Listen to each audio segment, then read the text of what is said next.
So welcome back, everyone. This is a session that we have titled Sathi Haath Badhana. We have two young people in this session who've managed to do some exceptional work in the last couple of months. We have Dr. Sufia Ahmed, who, amidst the confusion and chaos of the lockdown, was running hum teams, telling us what to do and what not to do in times of COVID-19. We have with us Azhar Kasmi, who, in the time of the floods that hit Hyderabad, was able to set up teams and was managing relief work in the city into bylanes and lanes that we would seem are incomprehensible to get through. So, for people who've been involved in relief work through the past months of crises due to lockdown initially and later due to the floods, we have this session for them to share their experiences in Sati Hath Padana, and Director Hyderabad Urban Lab, Dr. Anant Maringanti, will be moderating this session. Thank you, Vanshika. And let me qualify and modify a little bit of what you said. Both Azhar Kasmi and Dr. Sufia Ahmed have actually been at this for much longer. It's not just the floods. And in fact, that is precisely the reason why this is important. That is, what makes voluntary action, what makes the possibility of communities coming together to do things even possible, right? The reason why we are asking this question is, I remember still at the time of the lockdown, Azhar भाई आपको याद होगा जब lockdown शुरू हुई तो आप मुझे फोन करके पूछे कि ये क्या चीज है, क्यों कर रहे हैं ये, right? And I still remember on the 14th of October, when the flooding in Usman Nagar and Shaheen Nagar began, again you called me and said, "ये क्या है? पानी आ रहा है कहीं से समझ में नहीं आ रहा." And reason why I remember both of these moments is very simple. कि crisis हमारे शहरों में ऐसी होती है जहां हमें शुरुआत में कुछ समझ में ही नहीं आती. It's not because of our ignorance. The nature of this crisis itself is very, very unusual. Nothing made it as powerfully visible as the pandemic did for us. As Sufia Ahmed would attest to, कि जब शुरू हुई तो मालूम नहीं था कि ये वायरस है क्या चीज, कैसे इन्फेक्शन होगा तो क्या करना चाहिए, और प्रोग्नोसिस क्या होगा, दवाई या कुछ है या नहीं. All you have is a tremendous amount of sense of urgency, fear, everything is shutting down, we don't know what to do. So the reason why we thought it would be very useful to have this session is to think back on the last 8 months and ask ourselves, how did each of us respond to this crisis in each of these moments? कब हमने क्या किया है? And that sequencing is going to be very helpful for us to understand how we are going to be doing things in the future. Because if there is one thing that is really significant about the last 8 months in Hyderabad, it is the enormous amount of energy, technical capability, and generosity that has come together from very ordinary people who figured out things. So, कैसे शुरू हुआ, किस रास्ते से हम गुजरे और किस तरह से हम यहाँ पे पहुंचे. So that is the reason why we are starting with just 2 narratives now, which is not that these are the only narratives. There are many others in the city, many different organizations, and we need to hear all of them. But शुरुआत यहाँ से करेंगे. So Dr. Sufia Ahmed, can you please start by telling us what did you do in the beginning and how did it all start and how did things come together? So thank you. So hi everybody. When this first happened, when COVID came in, that was when I really freshly graduated, and Anand sir knows this because I've had various discussions with him talking about how this is the most confusing time for any doc, and basically for everybody, but especially for doctors as well, because here this was something that I thought, okay, I don't know because I've just graduated, but my mom's been in practice for 30 years and she was like, nobody knows what this virus really is. So in the beginning हर चीज बहुत हड़बड़ी थी, ना doctors को समझ में आ रहा था कैसे करना है, ना पेशेंट्स को तो कुछ वो ही नहीं था. एंड आई रिमेम्बर शुरू में, एंड अजहर भाई विल नो दिस, उन्होंने ही एक हेल्पलाइन, उनकी organisation and access foundation started this helpline that initially cater to non covid people, because हम लोग को लगा कि कोविड तो हॉस्पिटल में भरा हुआ है और ये नॉन कोविड को जब पूरे कैंसिल हो गए थे, ओपीज नहीं थे, there were no doctors in any hospitals, no clinics running. So this first started with 2 doctors, a non-COVID helpline where 2 or 3 doctors would work, and there was one follow-up team that would connect the patient to the doctor. This was in March. About 15 days into the lockdown, we realized that the hospitals are not even being able to cater to the COVID patients. And there's no hospital that's really available per se. Gandhi was the only hospital that was catering to COVID patients, and that also a couple of things. There was fear for people to go to the hospital, and Gandhi was overflowing as well, which was when a helpline for COVID was established, and that was when I started with it as well. And I remember initially there were again just 4 or 5 people that started with it, and now we have about 35 doctors on the team. And when this helpline started, we realized that just talking on the phone and consulting with the patients was not enough. ऐसे नहीं था कि आप बोल दो ये करो और वो लोग कर लेंगे. So there was a lot of things that came with it after that. We got someone in that just did home quarantine services. वो उनका यही काम था कि वो पेशेंट को कॉल करके ये समझाते थे कि क्वारंटाइन कैसा करना है, क्योंकि ये भी नहीं पता था लोगों को. फिर because India is the way it is in Hyderabad, also because of the poverty, there was one service that was started where we started providing medical kits. And this was before the government was very proactive in it as well. There was a time in Telangana where there was a slight lag between government services catching up and people falling sick. So there was a lot of medical kits that were distributed. The medical kits didn't. The thing with COVID is, if you can be managed at home, it's not rocket science to be managed at home. But you have to have someone that helps you through it. तो ये medical kits थे जो distribute होने लगे. फिर because hospital का इतना fear था, just to tell people that it's okay to go to the hospital and which hospital is available. There was a time when there was no bed available. So again, a lot of organizations came, a lot of senior doctors came in and would tell us कि ठीक है ये hospital में ये bed है, ये hospital में ये बेड है. So then we could guide the patient better over the phone कि ठीक है आप यहाँ जाइए, यहाँ पे better है. और यहाँ पे again affordability. So there was a lot of logistics to talk about as well, which is why not only the doctors but the follow-up team that Azhar Bhai will also talk about this. The follow-up team was brilliant. They were the point of contact between the patient and the doctor. और वो लोगों ने जो काम किया है patient को समझाने के लिए कि ये जरूरी है. आप हम लोग बोल देते थे आपको हॉस्पिटल जाना है, आपको ऑक्सीजन की जरूरत है, आपको ये मेडिसिन लेना है. लेकिन now when it's about 9 months into the pandemic, there's not as much fear of COVID per se, but the first 6 months was largely to alienate the fear that there is treatment and you should get it. I've had at least 40-50 phone calls in a day where I'd speak to the same patient 5 times because the patient just refused to take the treatment as well. So that way the follow-up team was बहुत बढ़िया. And a lot of this to do involved logistics. You needed someone that would go give the medical kits because nobody was coming to take them. So there was ऐसे कभी-कभार होता था कि रात में 3 बजे कॉल आता था कि the patient saturation is falling to 70-75.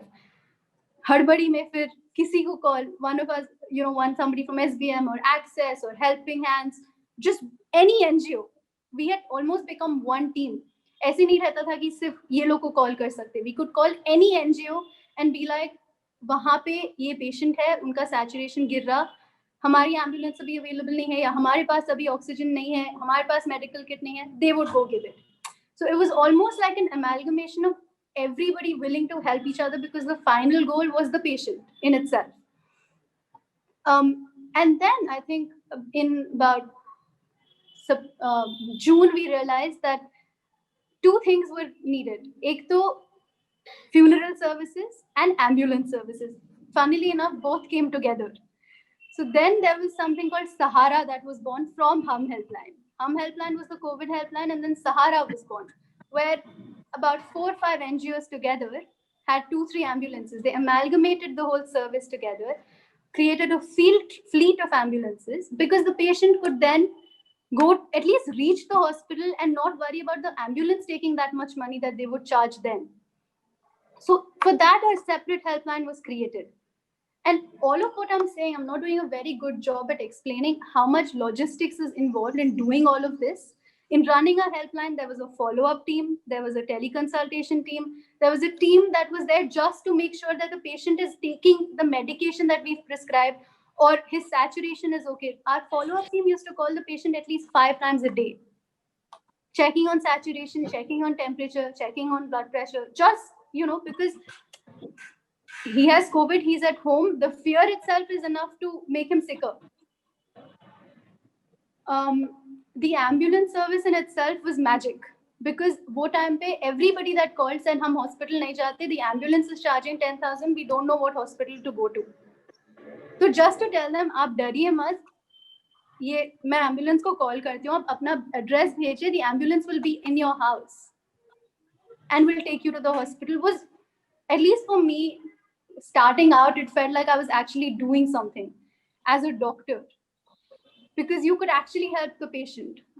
And that was just magic. And I'm really, really thankful as well to almost all the NGOs that came together. I don't know all the names as well, but so many of them came together and they were so enthusiastic. And nobody ever said, we've done this, or this is our name, take our name, or this is our person who's doing this. I would call somebody from SBM with just as much freedom that I would call somebody from the NGO that I work with, saying, ye karna hai. And they would just, हाँ ठीक है कर देंगे. It was beautiful. And I think that's what helped when the floods came in as well, because there was already this machinery in place that came together when COVID happened.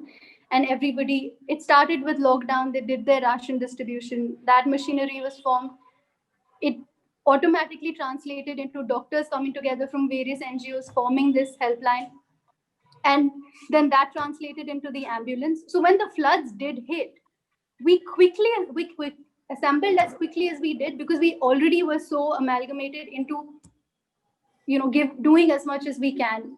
I'm saying I'm a very, very small part of this, for them to do as much as they can. I think Azhar Bhai will be able to explain what the logistics were properly. But for me, just as a part of it, it was the most beautiful thing that I'd witnessed ever.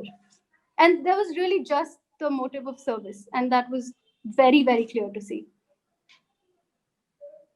Amazing story.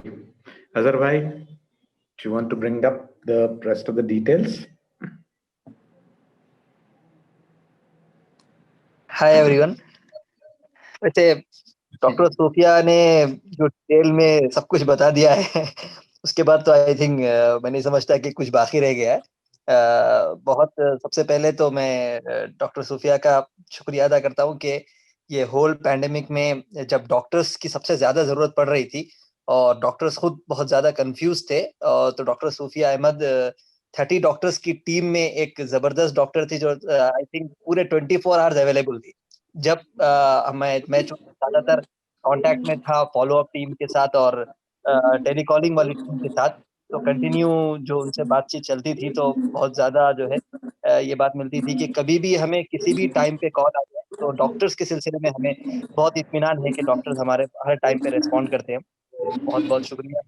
और जो आपने story बताई है, वाकई में ये एक अजीब टाइम था जिस टाइम में लगता था कि हर 4 दिन में एक नई स्टोरी क्रिएट हो रही, हर 4 दिन में एक नया सिचुएशन.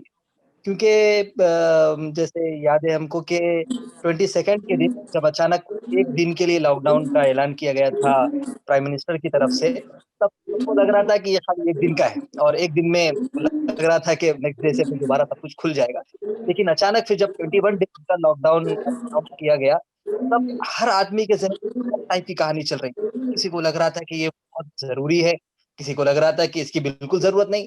तो जब लोगों के अलग-अलग जो है ना दिशा में काम कर रहे थे और से लोग सोच रहे थे, किसी को लग रहा था कि इससे बहुत ज्यादा नुकसान हो जाएगा और किसी को लग रहा था कि नहीं, अगर ये नहीं करेंगे तो सब कुछ खत्म हो जाएगा। और तो अचानक जो है पैनिक क्रिएट हुआ और उस पैनिक सिचुएशन की वजह से बहुत से काम हुए, जिसको अगर हम आज सोचें तो हमें एहसास होगा कि वैसे काम शायद हो भी नहीं सकते थे। जैसे अचानक जब सबका रोजगार बंद हो गया और रूमर्स बहुत ज्यादा फैलने लगे और लोग कहने लगे कि अब ये लॉकडाउन 15-20 दिन का नहीं है बल्कि 4-6 महीने मिनिमम चलेगा। तो उससे मैं समझता हूँ कि ये जो माइग्रेंट वर्कर्स है, इन लोगों का एक सैलाब खड़ा हुआ और ये अचानक अपने घरों को वापस जाने के लिए पलटे और इन्होंने ये सब नहीं सोचा कि हमारे वापस जाने से क्या फ़ायदा होगा, क्या नुकसान होगा।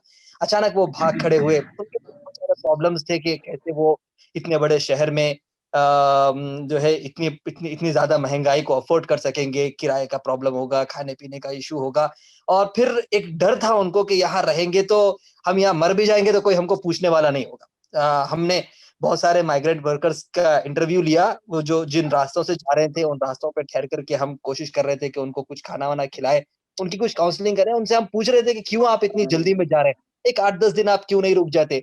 तो उनमें से बहुत सौ का ये कहना था कि हमें अपने मकाम पे खाना तो मिल रहा है, लेकिन हमारा फ्यूचर क्लियर नहीं है, हमें पता नहीं है कि हम यहाँ रह के कर क्या पाएँगे और पता नहीं यहाँ हम मर जाएँगे तो कोई हमें पूछने वाला भी होगा कि नहीं होगा। उसी डर में वो लोग ज़्यादातर जाने की कोशिश कर रहे थे। मेडिकल लाइन से जो था वो तो डॉक्टर सूफिया ने आपको बताया, लेकिन मेडिकल के को छोड़ कर के भी जो इश्यूज़ लोगों के थे, जो रेगुलर जो लोग काम कर रहे थे, उनकी अचानक रोज़ी बंद हो गई। लेकिन बहुत अच्छी बात ये थी कि कई ऑर्गनाइज़ेशंस ने मिलकर के जब काम करना शुरू किया, उन तक राशन पहुँचाया, तो मेरा अंदाज़ा ये है कि राशन के मसले में उतनी ज़्यादा बड़ी परेशानी लोगों को नहीं हुई होगी। क्योंकि बहुत से ऑर्गनाइज़ेशंस की तरफ से और इंडिविजुअल्स की तरफ से एक-दूसरे की हेल्प करने का जो उनके अंदर जज़्बा खड़ा हुआ था, उस जज़्बे ने बहुत ज़्यादा काम उस वक़्त में किया है। उसके बाद जब मेडिकल हेल्पलाइन का काम शुरू हुआ, फिर बहुत से लोग जो ये समझ रहे थे कि ये कुछ भी नहीं है और गैर ज़रूरी तौर पे हमको परेशान किया जा रहा है, वो बिल्कुल इग्नोर इसको करने की कोशिश कर रहे थे, मास्क-वास्क लगाने की कोई ज़्यादा वो नहीं थी।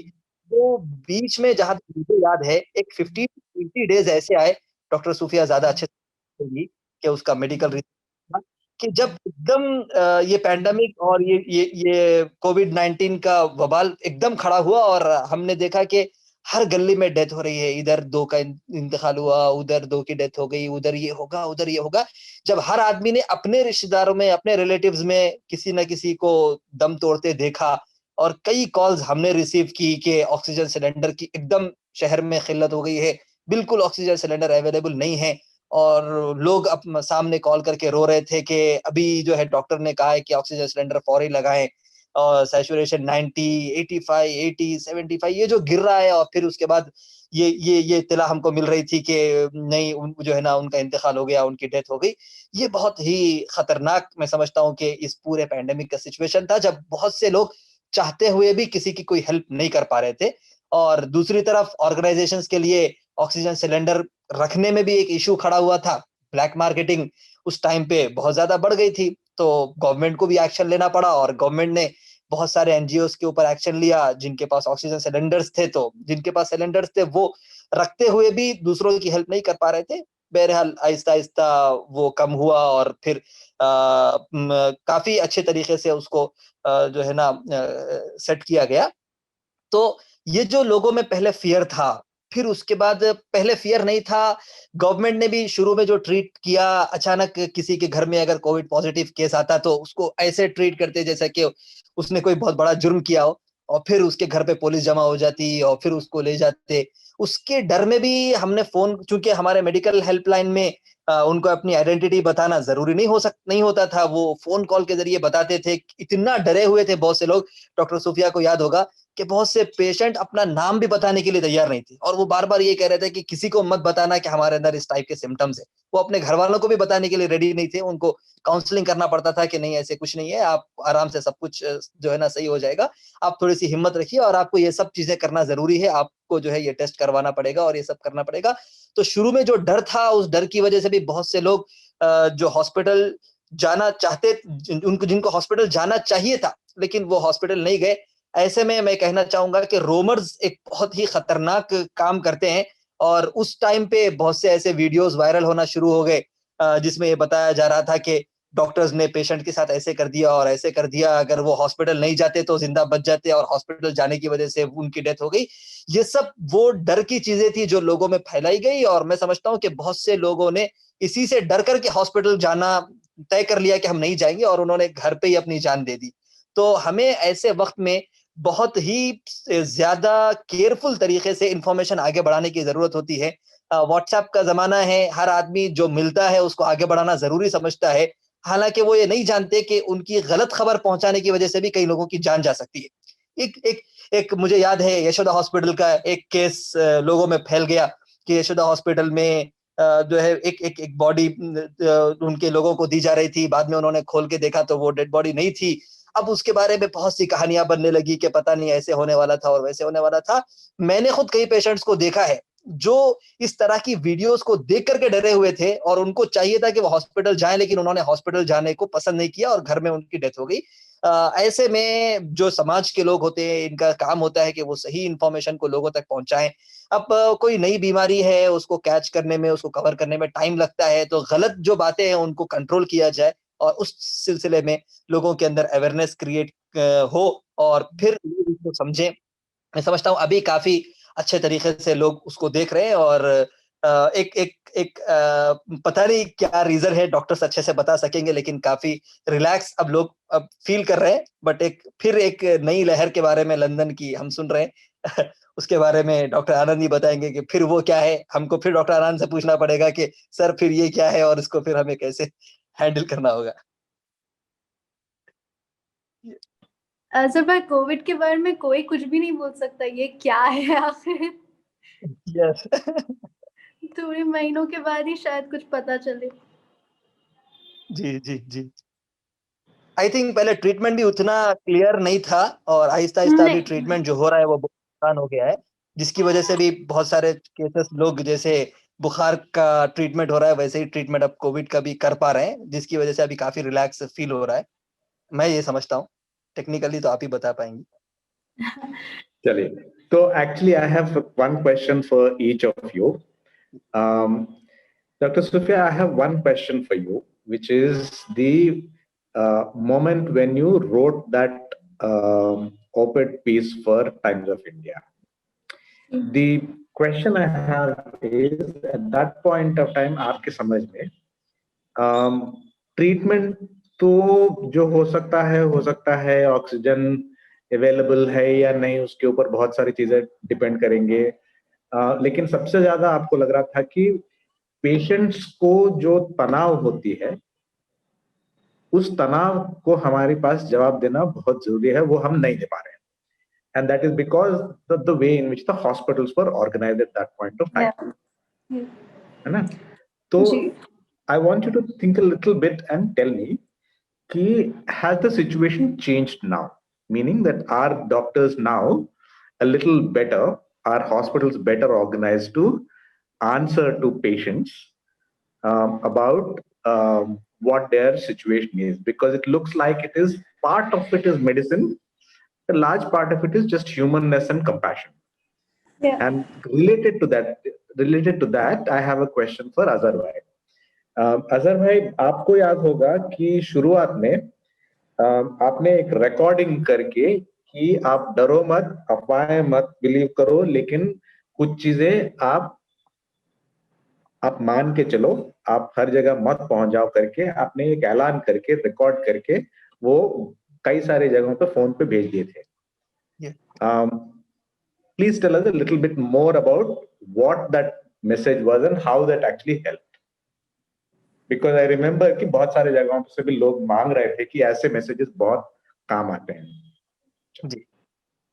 Okay, so something.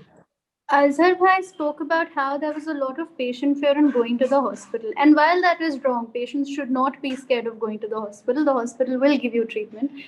And I don't know how politically correct this is, but there is a small part of me that thinks that there is a lot of fear. I feel like as professional doctors, sometimes, especially in India with the rush that there is in hospitals, there's lots of issues, but we forget what it is like to be a patient in that situation, to be that sick and to not know.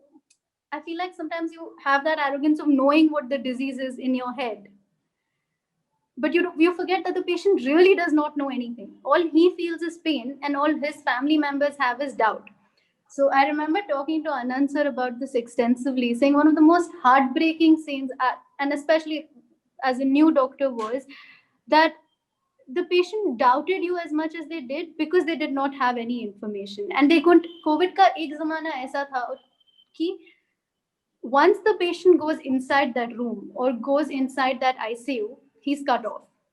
Because I don't know if it was the doctor's fault at that time, because COVID के शुरू में किसी को ज़्यादा नहीं मालूम था. Even the doctors were not really talking to the patient. Everything was video consult. So I understand that fear. COVID, non-COVID, ऐसे थोड़ा सा है कि I think, Anand sir, just to answer your question directly, I do think it's better now because people have started. I feel like it has become a community in the sense that everybody now understands the absolute fear that COVID instills in family. At least COVID instills in family. So there's definitely more information that is being given to the patient. Now there's a mandatory 4 calls a day that the doctor has to do for a COVID patient specifically, because you can't see a COVID patient. There's definitely, I mean, I'm too young to say this, but there's definitely lots and lots of improvement that has to happen between the way we handle doctor-patient relationships in most hospitals here. And this probably sounds like a big thing coming from someone as young as me, but regarding COVID, I think it most definitely is better because there is information that is being given. The hospital environment has become way less hostile than it used to be 6 months ago. And because doctors also understand the disease better, and because we're more comfortable and in giving, everybody is more sure of everything. Even the patient has a lot more information than they did 6 months ago. So that relationship has become more conducive, and there's a lot of conversation that is now happening. But if you're circling back to the crux of doctor-patient relationship in India, then obviously we've discussed this before, that there is a lot of improvement that can happen there, where you can open up your services a little more to understand that the patient and their family is also going through a lot more fear. I mean, just a strange anecdote. My mother and I both had COVID in September, and that was when I realized what fear can be. And that was when I realized, I was like, if I didn't know what was happening to her, or if she didn't know what was happening to her, I don't know what I would have been through. And if I didn't have 3 people to talk to, if I ever did feel very scared for her. So that is the aim. I feel like it is getting better, but the aim is that the patient doesn't feel scared because he knows his questions will be answered, and he knows that the doctor is on his team, that he wants that person to get as better as he wants that person to be fit as much as you want that person to be fit. So that's when, I mean, that was the first time I felt fear like that, when my mom had COVID. And that's when I realized how privileged it is to have that sort of access to healthcare. Right. So I feel like that should be the aim. Well, it is better. I'm not going to deny that it is much better than it used to be. I think COVID has brought about that change, where there is a healthier doctor-patient relationship, strangely enough. But that kind of access that I can enjoy, and I'm not the benchmark, there's lots of people that enjoy it more than me, but I'm just saying that if I didn't have that phone call, if I didn't know what was happening, then I don't know what I would have done. Right. Great. Azhar bhai?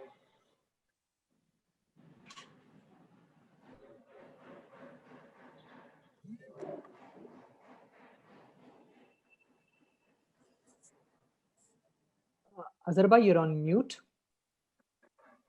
Hello या hello जी वो time पे जैसे मैंने बताया कि लोग दो में से यूजुअली बहुत कम लोग थे जो सही से सिचुएशन को देख करके उसको सही तरीके से हैंडल कर रहे थे. यूजुअली जो पढ़े लिखे लोग हैं वो समझने की कोशिश कर रहे थे, लेकिन जनरल जो पब्लिक होती है, यूजुअली जो एरियाज में लोग रहते हैं, उन लोगों के बारे में अगर हम देखें तो वो या तो बहुत ज्यादा डरे हुए थे या बिल्कुल बेखौफ थे, यानी उनको कोई खौफ ही नहीं था, उनको कोई डर ही नहीं था, वो टाइम पे भी बगैर मास्क के वो लोग फिर रहे थे और किसी भी टाइप के कोई प्रिकॉशंस लेने को वो जरूरी नहीं समझ रहे थे और उनके जहन में ये था कि ये सब एक बेकार अफवाह है और इससे कोई फायदा होने वाला नहीं।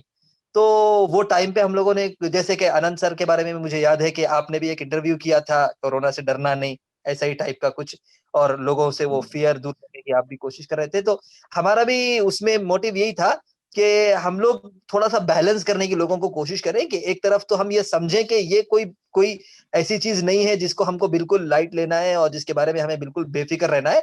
क्वारंटाइन का एक अहम मसला था कि घरों में अगर किसी को क्वारंटाइन किया जाए तो बहुत ज्यादा उसको लोग फील कर रहे थे कि अरे हमको ऐसे अलग कर दिया गया और हमारे साथ ऐसा लोग सलूक कर रहे हैं और हमारे खुद के घर वाले हमारे साथ जो है ना दूर हो रहे हैं। बट ये सब चीजें लोगों को समझना जरूरी था, तो वो मैसेज जो हमने कोशिश की कि हर तरफ लोगों को फैलाएं। एक ऑर्गेनाइजेशन है मेंबर ऑफ मेहराब फाउंडेशन करके, क्योंकि वो ऑर्गेनाइजेशन के साथ 5000 मस्जिदों का कनेक्शन है, तो हमने वो मैसेज बना करके उनके थ्रू भिजाया पूरे मस्जिदों में कि जहां जहां माइक का एक्सेस हो और वो माइक से लोगों को तक कोई बात पहुंचाई जा सके, वहां कंटिन्यू हम कोशिश कर रहे थे कि इसका अनाउंसमेंट हो और लोगों को बार बार ये मैसेज बताएं कि कोरोना से हमें डरने की जरूरत नहीं है, ये कोई ऐसी खतरनाक डिजीज नहीं है कि जिससे हमारी जान चली जाए, लेकिन इससे एहतियात करना जरूरी है। हम मास्क लगा के रहें, हम फ्रीक्वेंटली हाथ धोते रहें, और अगर हम नजला जुकाम खांसी या इस तरह की कोई भी चीज अपने अंदर महसूस करते हो तो फौरन किसी डॉक्टर से कंसल्ट करें और फौरन अपने आप को क्वारंटाइन कर लें और घर वालों से और बड़ों से, बुजुर्ग लोगों से, बच्चों से अपने आप को दूर रखने की कोशिश करें। ये एक छोटा सा मैसेज था जो कोशिश कर रहे थे कि जहां जहां कॉलोनी में लोगों तक आवाज को पहुंचाना पॉसिबल हो, हम इस आवाज को लोगों तक पहुंचा सके। मकसद उसका वही था कि लोग डर से बाहर निकले और अपने आप को सही तरीके से एहतियाती चीजों से जो है ना वो लोग अपने आप को लगाए रखें। Thank you very much, Sufia and Dr. Sufia and Nazar Bhai.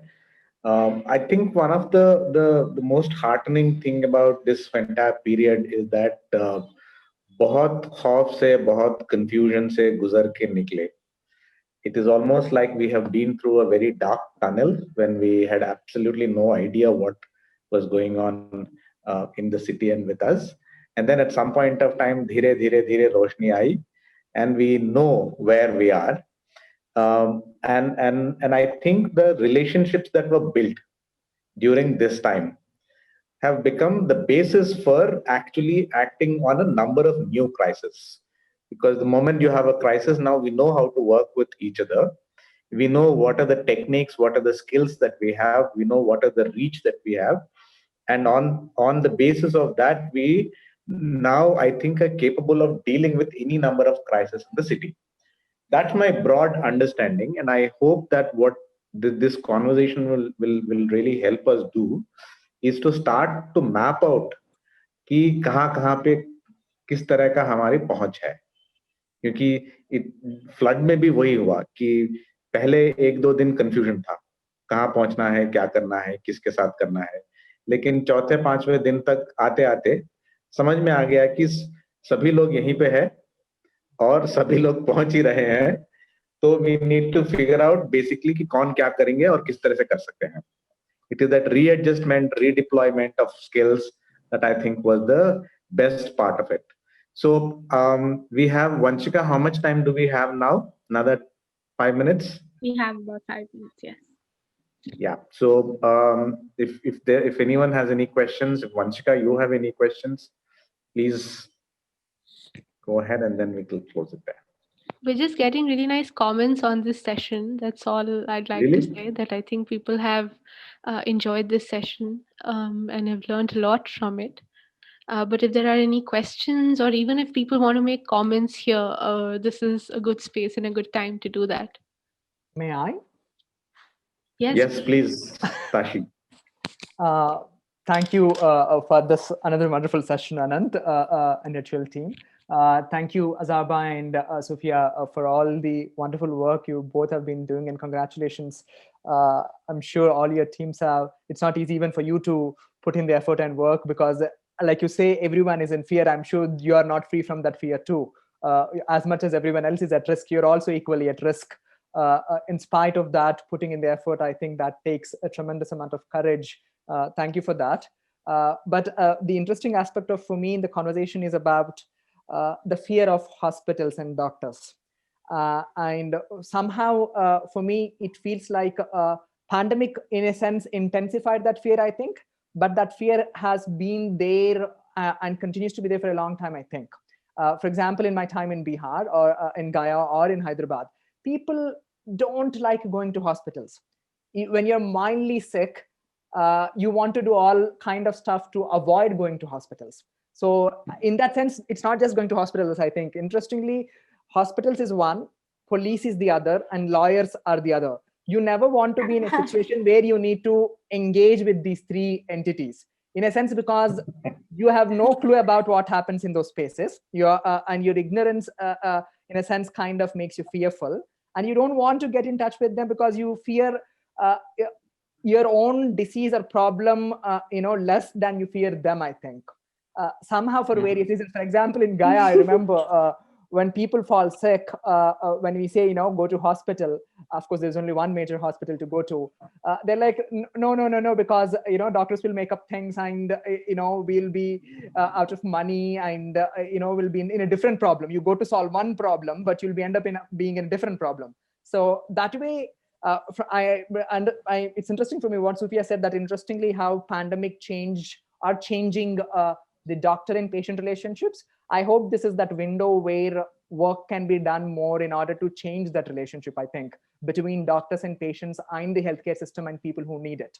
Yeah, that's all, I think. Thank you. I think that's actually a lovely comment. Thank you. Lovely comment, Tashi, because I think doctors were as scared for once as patients were.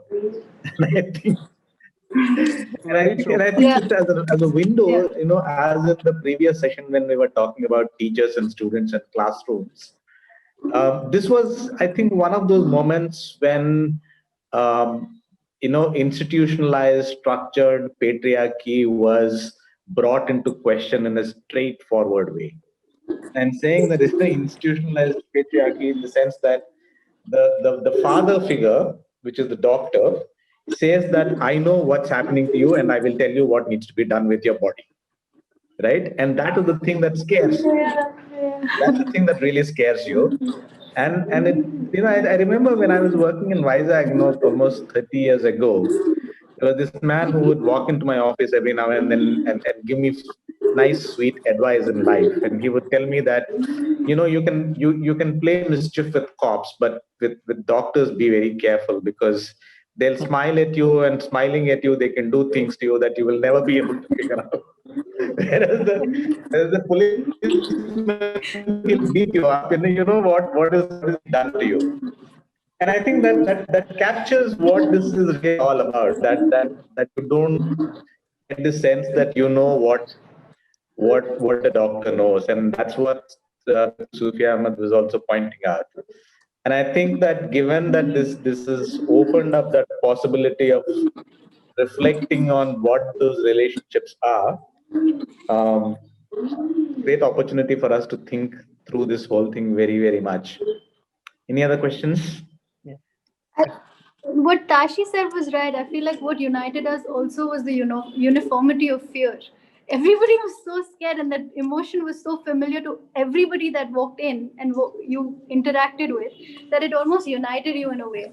एक छोटा message मैं देना चाहूंगा doctor आनंद, अगर आप permission दे तो।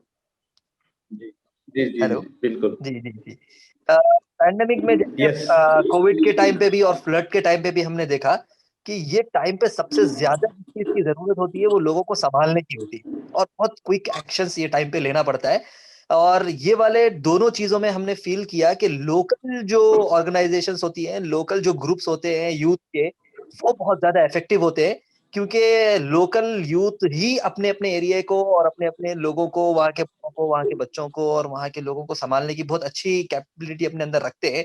तो मैं यही रिक्वेस्ट करूंगा, अगर यूथ इसको सुन रहे हैं तो आप आम दिनों में अपने अपने एरिया में छोटे छोटे ग्रुप को सोशल एक्टिविटी के लिए बनाने की जरूर कोशिश कीजिए, ताकि आपके एरिया के लिए और आपके महल्ले के लिए एक टीम हो जो हर वक्त आपके एरिया को संभाल सके और हर वक्त एक अच्छे मैसेजेस आपके एरिया तक पहुंचा सके। और अगर आइंदा अल्लाह ना करे कभी ऐसा हो, तब भी जो क्विक एक्शन लेने में बहुत अच्छी सहूलत रहे और अच्छे मैसेजेस उन तक पहुंच सके और उनके जरिए उनके एरिया में डेवलपमेंट का काम हो। अगर इसको हमारे यूथ अगर सीरियसली लें और अपने अपने एरिया में एक छोटा सा सेटअप करने की कोशिश करें, तो लार्ज लेवल पे ये बहुत बहुत बड़े चेंज लाने के लिए बहुत बड़ा फायदामंद रहेगा। Thank you.